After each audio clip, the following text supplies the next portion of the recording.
কুমারী মেয়ের প্রথম মাসিকের রক্ত। পুরুষদের যেরকম উত্তেজনার কারণে বীর্য বের হয়, মেয়েদের যে পদার্থটা আসে এটাকে রজ বলে। এই রজ এটা পান করলে কোনো রোগবালাই শরীরে থাকে না, এটা বাউলদের বিশ্বাস। আমাকে মাফ করবেন, আমাকে একটু বেহায়া হতে হবে। বাউল সাধনা সম্পর্কে এমন কিছু কর্মকাণ্ড তাদের আছে যেগুলো আমি না বললে আপনারা বুঝবেন না। আমাদের দেশে মানুষ জানে না, অনেকে ম্যাক্সিমাম লোক।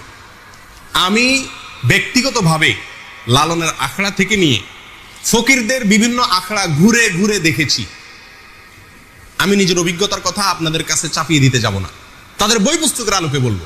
আমি জানার জন্য তাদের বিভিন্ন আখড়া আখড়া ঘুরেছি। এইবার দেশে গিয়ে আমি কুষ্টিয়াতে গেছি। আমার উদ্দেশ্য ছিল লালন আখড়া যাওয়া, দেখা সেখানে, এবং শুধু শোনা কথা বা পড়া কথারও বিশ্বাস না করে নিজে চোখে দেখা। তাদের আখড়া যদি কেউ যেয়ে থাকেন, ফকিরদের তারা তথাকথিত জিকির করে যেগুলাতে, এগুলোতে আপনারা দেখবেন পুরুষের সাথে একজন নারী লাগে, অন্ধকার হইতে হয়, এবং গাঁজা তো প্রয়োজনই হয়, এবং বাকি কি কাজগুলো হয় সেগুলো বই থেকে শুনেন, আমার অভিজ্ঞতা থেকে না শুনে। দেখুন, বাউল ধর্মে পরকীয়া প্রেম জায়েজ আছে। আল্লাহর কসম, আমি নিজে যাচাই করে যশোরের এক গ্রামে গিয়ে সন্ধান পাইছি যে এখানে, এমনি অন্য কাজে গেছি, পরে শুনছি যে এখানে আপনার ফকিরদের আখড়া আছে। তো আমি দেখতে গেছি, একদিন না কয়েকদিন পরে জানতে পারছি যে এক মহিলা আছে, তার স্বামীও আছে, কিন্তু সবাই জানে এই মহিলা সারাদিনই জেনা করে তার ওই সাধন সঙ্গীর সাথে, বাউলদের সাথে।